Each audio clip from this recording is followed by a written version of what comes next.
어떤 남자가 자동차를 훔친 죄로 경찰이 들어갔어요. 잡혀갔어요. 경찰이 그 범인에게 뭐 때문에 그 차를 훔쳤냐고 물어봤어요. 그러니까는 그 남자는 아니 저는 억울합니다. 왜 제가 훔치겠습니까? 그럼 훔친 게 아니면 뭡니까? 그러니까 물어보니까 저는 묘지 옆에 주차했기 때문에 그 차를 놓고 죽은 줄 알았습니다. 내가 왜 웃음이 나오죠? 예. 그 차를 놓고 죽어버린 줄 알고 자기가 가져갔답니다. 예. 12월 달은 참으로 다가오는 크리스마스 때문에 마음이 들뜨는 달이잖아요. 아까 우리 장로님 기도하셨듯이 대강절 두 번째 주예요.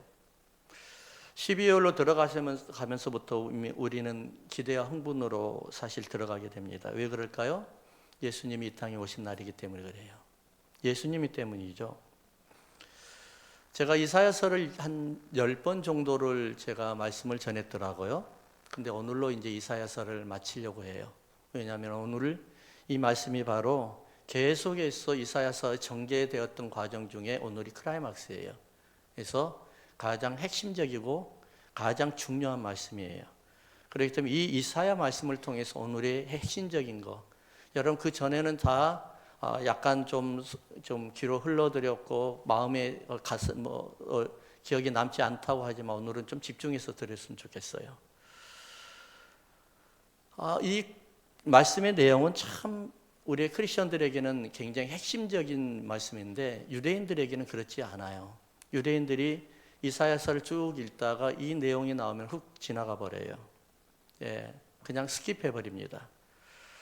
그러고 난 다음에 또 어떤 또 유대인들은 그냥 자신도 모르게 이 53장을 읽다가 크리스천이 된 사람들도 굉장히 많아요.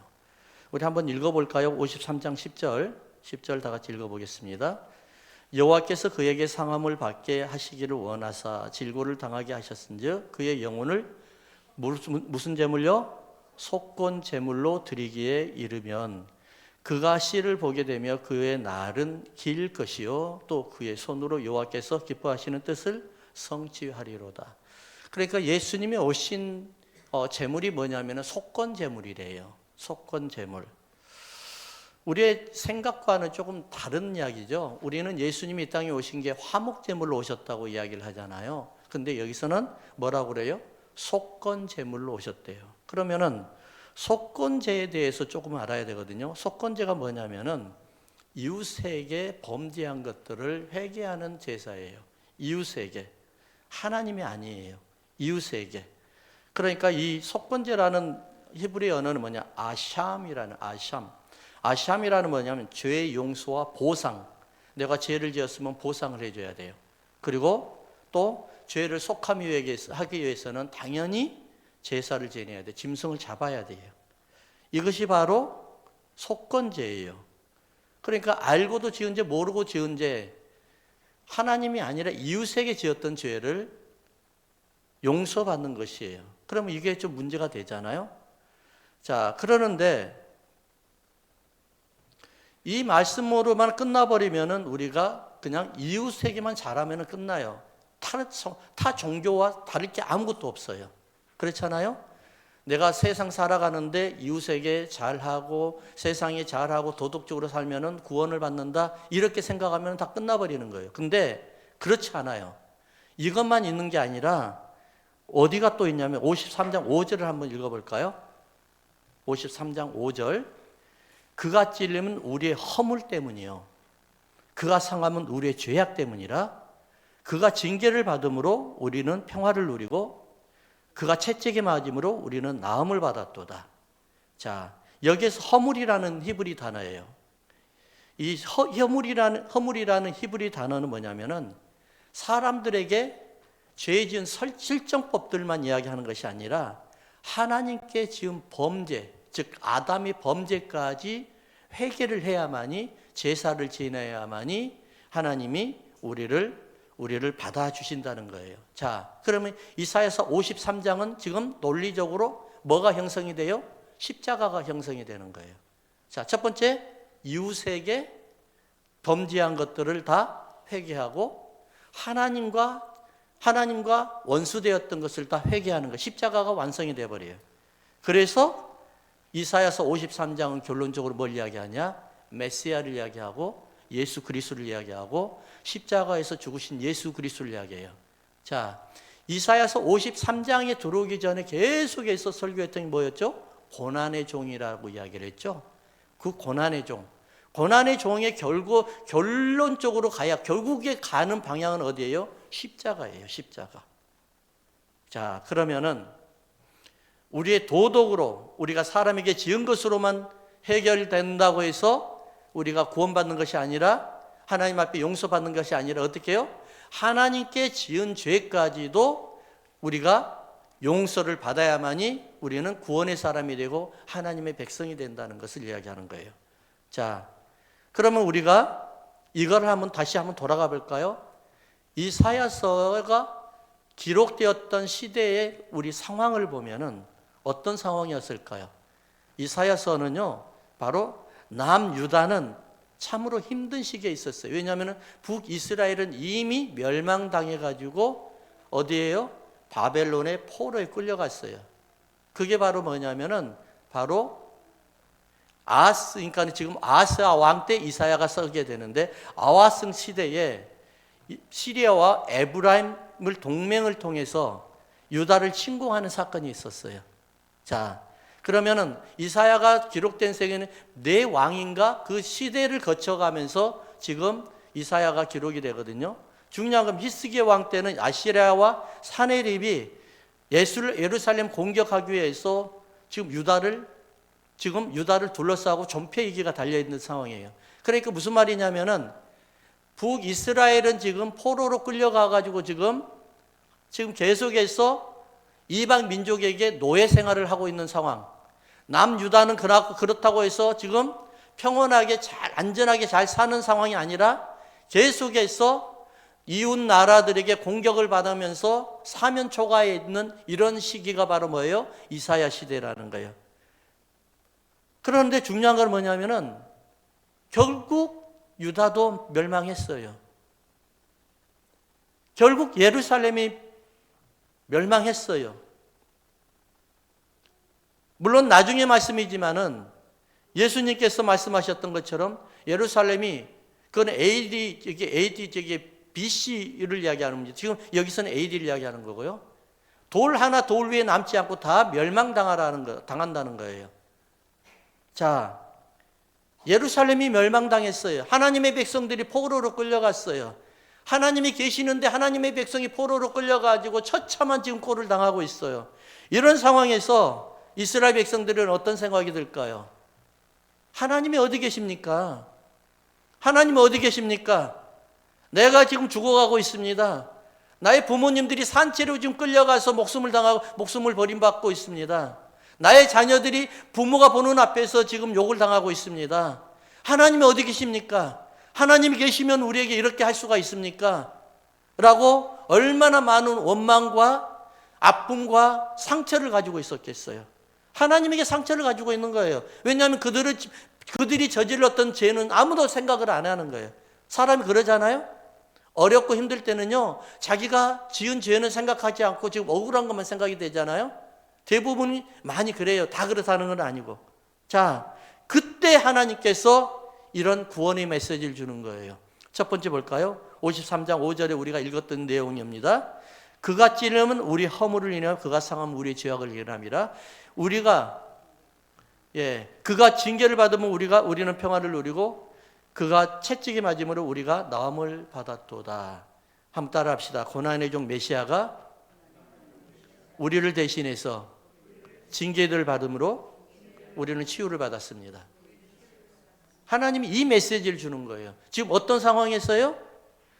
이스라엘 백성들이 지금 바벨론의 포로로 끌려가서 고생하고 있을 때 남유다의 백성들이 지금 사면 초가에 있고 지금 예루살렘이 어떻게 멸망할지를 모르고 유대에서 계속해서 공격이 들어오고 있는 이런 상황에서 계속해서 나라는 전쟁으로 소용돌이 속에 있는 이런 상황 속에서 하나님이 주시는 메시지는 뭐냐면 고난의 종이 와서 장차 메시아가 와서 너희를 구원하고 너희들이 아픈 상처와 너희들이 받은 상처를 다 회복시켜 주실 것이다. 이런 메시지를 주는 겁니다. 여러분 믿으십니까? 사실 이스라엘 백성들은요 참 교만했었어요. 하나님 없이도 얼마든지 살아갈 수 있다고 생각을 했어요. 자기들의 능력이 자기들의 삶을 지금 보상할 것이라고 생각을 했어요. 자기들의 힘이 미래를 설계할 것이라고 생각을 했어요. 그런 상황에서 하나님이 그들에게 징계를 가하셨고 그러고 난 다음에 이스라엘 백성들이 다시 이제는 하나님께 돌아오는 것이 아니라 하나님을 향해서 원망과 불평과 지금 상처를 가지고 있는 상황이에요. 2차 세계대전 전쟁이 끝나고 일본의 한 해군 장교가 자기의 땅에 돌아옵니다. 겨우겨우 살아서 자기의 고향에 돌아오니까 기가 막혔습니다. 모든 사람이 대부분의 사람들은 다 죽었고 그리고 기아에 허덕이고 있었고 온 동네가 폐허가 되어 있었습니다. 자기 집을 들어가려고 하니까 자기가 집에 살았던 집도 다 폐허가 되었고 살 수가 없게 되었습니다. 잿더미가 되어버렸습니다. 처음에는 애써 참고 이걸 견뎌내려고 애를 썼지만은 차차 시간이 진행하면서 불평이 쌓이기 시작합니다. 원망의 소리가 나오기 시작합니다. 그러면서 나중에 심지어는 가슴에 분노가 차기 시작을 했습니다. 결국 이 해병 장교는 화병에 걸렸습니다. 화병이 오래가다 보니까는 전신에 마비 증세가 나타나기 시작을 했습니다. 그의 인생을 완전히 송두리째 지금 말아먹었던 것이 바로 전쟁의 폐허였습니다. 소망이 없었습니다. 그가 어쩔 수 없이 견디다 못해서 병원을 찾아갔는데 병원의 의사 선생님이 하시는 말, 이 약을 드릴 테니 이 약을 꼭 드시고 꼭 하나를 첨가하셔야 됩니다. 감사합니다. 먹을 때마다 감사하셔야 됩니다. 약을 먹을 때마다 무엇을 먹을 때마다 감사합니다라고 꼭 고백을 해야만이 됩니다. 그래야만이 당신은 나을 수가 있습니다. 라고 이야기합니다. 어쩔 수 없이 이 해군 장교가 상황을 보니까 무슨 감사가 나오겠어요? 자기가 나아야 되니까. 자기 병이 지금 자기를 인생을 옥죄고 있으니까 자기는 어쩔 수 없이 의사가 처방대로 약을 먹으면서 감사합니다. 감사합니다. 계속했습니다. 그러던 어느 날 중학교 다니는 딸 아이가 학교에서 돌아오면서 아버지가 너무 불쌍한 거예요. 안타까운 거예요. 그래서 자기가 용돈을 받은 걸 가지고 모아놔가지고 그걸 가지고 집에 돌아오면서 풀빵을 하나 샀습니다. 풀빵을 하나 사가지고 뭘도 잘 못 드시는 아버지한테 드리려고 딱 찾아와서 아버지한테 아빠 이거 잡수세요 라고 드렸습니다. 너무 감격을 했습니다. 이 아이가 나를 주려고 풀빵을 고이 싸가지고 와가지고 자기는 안 먹고 주는 것을 보고 너무 감탄했습니다. 그럼에도 불구하고 예전 같으면 고맙다 말 한마디도 안 했는데 어쩌다가 갑자기 자기도 모르게 하나님 감사합니다라는 말이 딱 튀어나왔습니다. 왜 그랬을까요? 이제껏 감사라는 의사 선생님이 처방을 받고 자기 입술을 훈련시킨 겁니다. 훈련시키다 보니까 하나님 감사합니다. 기독교 그 의사 선생님 기독교 신자였거든요. 그래서 하나님 감사합니다라고 딱 한마디 튀어나온 결과 그 다음에 그 사람의 몸이 변화되기 시작을 합니다. 회복이 되어버린 겁니다. 얼마나 놀랬겠습니까? 자기도 모르게 태어난 하나님 감사합니다. 이 한마디가 계속해서 훈련받아왔던 이 입술의 한마디가 자기를 살리는 것을 이 장교는 놀라운 경험으로 체험하게 됩니다. 병이 깨끗하게 나았습니다. 성경은 계속해서 우리에게 전해주신 말이 뭡니까? 너의 믿음이 너를 구원하였느니라 라고 말씀합니다. 기독교는 믿음을 강조하죠. 왜냐하면 믿음을 통해서 영생이 시작되고 믿음을 통해서 병자가 치유되고 믿음을 통해서 우리의 인생이 변화하게 되기 때문에 그렇습니다. 믿음은 나의 연약함을 인정하는 고백입니다. 그래서 예수님께서 우리의 모든 죄를 짊어지고 십자가에서 죽으셨습니다. 그래서 예수님께서 하시는 말, 다 이루었다. 이것을 믿는 것이 기독교의 신앙입니다. 예수님께서 모든 죄악이 다 끝나버리고 자기가 다 우리의 모든 죄악을 다 상처를 그리고 우리의 병을 다 짊어지고 돌아가셨다는 것을 믿는 것이 우리 기독교의 믿음의 신앙입니다. 그게 바로 첫 출발입니다. 그래서 우리는 하나님 앞에 죄인이 아니라 이제는 의로운 삶으로 의로운 사람이라고 칭함을 받게 됩니다. 우리가 무슨 의로운 일을 했다고 의로운 사람입니까? 여러분 기도할 때 하나님 내가 참 의로운 사람입니다 이렇게 기도합니까? 하나님 나는 참 사악한 사람입니다. 참 죽을 수밖에 없었던 사람입니다. 나 같은 사람을 하나님이 살리시려고 하나님의 아들을 십자가에 못 박혀 죽이셨네요. 내가 무엇이라고? 그래서 예수님 하나님께서 하시는 말, 그가 찔림은 우리의 허물을 인하며 그가 상함은 우리의 죄악을 인함이라. 그가 채찍에 맞음으로 우리가 징계를 맞고 그가 찔림으로 내가 치유를 받았더라. 우리는 다 양 같아서 그릇 행하여 우리의 갈 길로 갔거든 여호와께서는 우리의 모든 죄악을 그에게 담당시키셨도다. 의로운 사람은 나의 무능함을 인정하는 겁니다. 의로운 사람은 하나님만이 우리의 구원 주시고 하나님만이 우리를 치유하시고 하나님만이 우리를 이 구렁텅이에서 수렁텅이에서 빼어내신다는 사실을 인정하며 믿으며 나가는 사람이 의로운 사람입니다. 그래서 의로운 사람이라는 히브리 단어는 차디크입니다. 차디크라는 이 단어의 의미가 뭐냐면 올바른 사람입니다.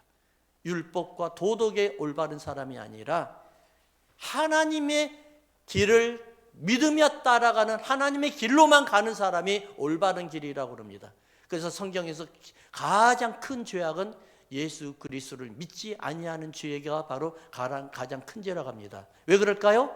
하나님의 길, 올바른 길을 선택하지 않았기 때문에 그랬습니다. 두 번째는 보니까 내가 아니라 예수님이 답이라는 걸 따라합시다. 내가 아니라 예수님이 답입니다. 우리는 다 양 같아서 그를 행하여 각기 제 길로 갔거늘 여호와께서는 우리의 모든 죄악을 그에게 담당시키셨도다. 오만은 곧 교만입니다. 오만과 교만은 비례합니다. 우리가 오만과 교만이라는 것을 세상적인 상식과 세상적인 것으로 이해하면 안 됩니다. 성경에서 말하는 교만은 세상 사람들이 생각하는 상식적으로 생각하는 교만과 다릅니다. 만약에 오만과 교만을 가지고 세상적인 사람들이 생각하는 잣대로 해석해버리면 세상의 도덕만 잘 지켜도 율법만 잘 지켜도 우리는 다 구원을 받을 수가 있습니다. 그러나 하나님은 그렇게 말씀하지 않습니다. 세상에 권세가 있다고 남을 무시하는 것, 남보다 많이 배웠다고 거들먹거리고 사람을 무시하는 것, 이것이 바로 교만이고 세상 사람들이 말하는 오만입니다. 그러나 성경에서 말하는 겸손과 교만의 차이는 분명하게 다릅니다. 하나님을 인정하지 아니하는 게 교만입니다. 하나님의 능력을 인정하지 않은 것이 교만입니다. 하나님이 우리를 도와주신 것을 우리는 믿지 아니하는 것이 교만입니다. 바벨론은 어땠습니까? 자기들 교만 때문에 그들이 무너진 겁니다. 지극히 높으신 하나님의 능력을 무시하고 자기들의 힘으로 자기들의 능력으로 이웃을 세상 사람들의 우뚝 서서 자기들이 능력으로 살 수 있다고 교만했던 그들이 바로 바벨론이었습니다. 이스라엘을 지금 포로로 끌고 왔습니다. 남유다를 지금 치려고 지금 시시건건 시비를 걸면서 그들을 계속해서 침략하려고 애를 씁니다. 자기들의 능력이 저 하늘에 있다고 생각을 합니다. 하나님이 도와서 이스라엘을 그들의 포로로 끌려오고 그들을 멸망시켰다고 생각하지 않습니다. 자기들의 힘과 자기들의 능력이 있어서 이스라엘을 무너뜨렸다고 생각을 합니다. 그래서 교만은 뭡니까? 하나님 없이도 내 힘으로 살 수 있다고 생각하는 그 자체가 바로 교만이라는 것입니다. 그래서 우리는 하나님 없이 살 수 없습니다 하는 것이 뭘까요? 그래서 우리는 겸손이라고 합니다. 세상 사람들이 말하는 겸손의 차이가 다른 것입니다. 나는 하나님 없이 살 수가 없어요. 나는 하나님이 도우심이 없으면 한시도 살 수가 없습니다. 이것이 바로 교만, 이것이 바로 겸손입니다.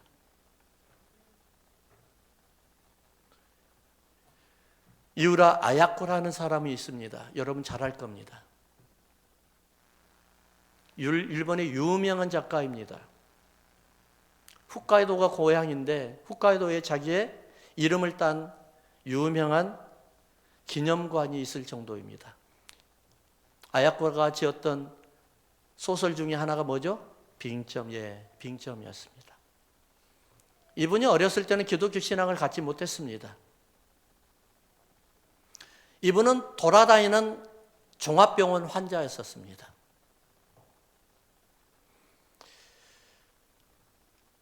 20대 때 병중에 있을 때 남편을 만나가지고 이때 남편의 영향력으로 이분이 기독교 신앙을 가지게 됩니다. 독실한 기독교 신앙을 가지게 됩니다. 이분이 썼던 간증 내용을 보면 행복한 비결이라는 이러한 내용이 있습니다. 그분은 별 일생병마와 싸우다 보니까 나이가 들면서 어렸을 때는 교사로 일을 하다가 병을 얻었고요. 나이가 들면서 주부로 생활하면서 겨우 등단을 하게 됩니다. 이분은 폐결핵과 척추 카리에스라는 이 병을 얻었는데 이 병이 참으로 무서운 병이었습니다. 당시에 폐결핵하면 무조건 죽었잖아요. 근데 카리에스라는 병까지 얻었습니다. 이게 무슨 말이냐면은 척추가 이 얼굴이 뇌가 머리가 척추보다 높으면 통증에 살 수가 없습니다. 그러다 보니까 밥을 먹을 때도 침대에 엎드려서 머리를 밑으로 대고 거기서 겨우 먹어야만 삽니다. 그렇지 않으면 통증 때문에 살아갈 수가 없습니다. 왜냐하면 20대 때 척추액을 뽑고 그 후유증으로 후유증으로 고생을 하다가 겨우겨우 보름간 어느 정도 회복이 되어서 좀 통증이 사라질 일이 있었습니다. 너무너무 고생을 하다가 단 15일간 그게 행복한 시간이었었습니다. 그 다음에 이분은 또 그 병만 있는 것이 아니었습니다. 근무력증이라고 혹시 아시나요? 근육이 다 무력이 되어가지고 힘을 쓸 수가 없습니다. 심지어는 어느 정도의 병이 심각해졌냐면은 볼펜 하나를 들려고 하는데 볼펜이 너무 무거워가지고 들 수가 없습니다. 밤에 잠자는데 이불을 덮어야 되는데 너무 추워요. 근데 이불을 덮어야 되는데 이불이 너무 무거워가지고 덮을 수가 없습니다. 어디를 외출을 조금이라도 하려고 하면 옷에다가 몸에다 옷을 거쳐야 되는데 옷이 너무 무거워가지고 견딜 수가 없습니다. 그분이 가장 부러워했던 그가 행복했던 소망이 뭐였냐면은 성공하는 것, 돈 많이 버는 것, 나중에 출세해가지고 유명한 사람 돼서 존경받는 것, 이것이 아니었습니다. 단 하나는 자기가 원했던 소망은 뭐였냐면은 남들처럼 볼펜을 들고 싶은 것, 들 수 있는 것. 남들처럼 이 추운 겨울 날씨에 이불을 덮고 편히 잠을 잘 수 있는 것.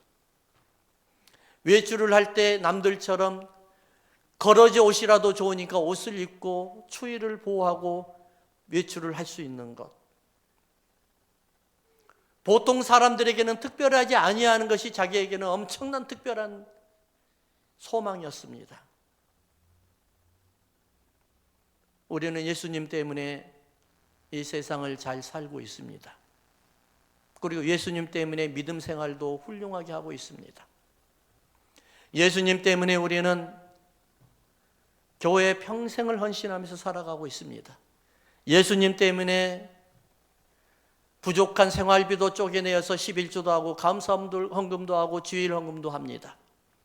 그러나 어려운 일에 노출되옵니다.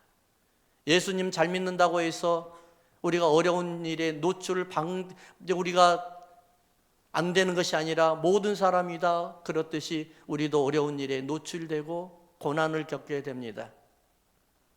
신앙생활을 잘하고 있을 때 하나님 앞에 항상 감사했는데 내가 어려운 일이 닥치고 고난이 닥치니까 내 삶이 무너지기 시작하고 가정사도 교우관계도 사업도 공동체가 다 이제는 싫어지기 시작을 합니다. 내가 잘못한 것이라고는 예수님을 잘 믿는 것, 하나님 앞에 헌신했던 것, 하나님 앞에 열심을 내었던 것밖에 없는데 그것 때문에 내가 고난을 받은 것 같은 게 너무나 하나님이 원망스럽습니다. 그리고 많은 사람들이 그렇게 예수님을 잘 믿고 그렇게 하나님 앞에 교회도 헌신했는데 당신이 지금 현 주소가 무엇입니까? 라고 비아냥거린 것처럼 느껴집니다. 너무 당황스럽습니다. 바로 이스라엘이 그랬습니다. 유대인들이 그랬습니다. 그래서 우리는 예수님이 필요한 것입니다. 왜 그럴까요? 내 힘으로 살 수가 없기 때문에 그렇습니다. 예수님이 아니면 나는 한치도 세상을 어려운 짐을 볼펜 하나도 들 수 없는 이런 정말 아무것도 보잘것없는 인생으로 변화되기 때문에 그렇습니다. 하나님이 아니면은, 예수님이 아니면은 우리의 삶이 어떻게 되었겠습니까? 여러분들 고난 속에 지금 하나님을 원망하고 불평하고 사람들이 다 나를 비아냥거린 것 같은 그런 상황 속에서 왜 예수님이 필요합니까? 그래서 예수님이 이 땅에 내려오신 겁니다. 왜요? 여러분들을 통치하기 위해서요. 여러분들의 삶을 회복시키기 위해서요. 그게 특별한 것입니다. 다른 사람과 특별한 것입니다. 우리가 역경을 하나님은 다 알고 계시고 우리 하나님께서는 우리의 삶을 회복시키기 위해서 이 땅에 내려오신 것입니다. 우리의 모든 문제를 다 회복시키기 위해서 예수님을 이 땅에 보내주신 것입니다. 그래서 우리는 예수님 때문에 이제는 회복한 삶을 살아야 되고 하나님이 원하는 삶을 살아야 되고 이 땅에 즐거운 그리고 행복한 삶을 살아야 됩니다. 예수님 때문에 우리는 이러한 고백을 하게 될 줄을 믿습니다. 나는 이제 살만 나는 삶을 살아갈 수가 있습니다. 그분 때문에요. 그분이 나를 인생을 구원해 주셨고 영혼을 구원해 주셨고 내 삶도 구원해 주시고 내 가정과 그리고 환경과 교회도 예수님이 우리를 통해서 구원하셔서 우리를 통해서 일하셔서 우리 하나님이 영광을 분명히 받으실 것을 나는 믿기 때문에 그분이 바로 나의 인생의 주인이기 때문에 나는 끝까지 주님 자녀로 살아갈 수 있는 능력이 있다는 것을 우리는 고백합니다.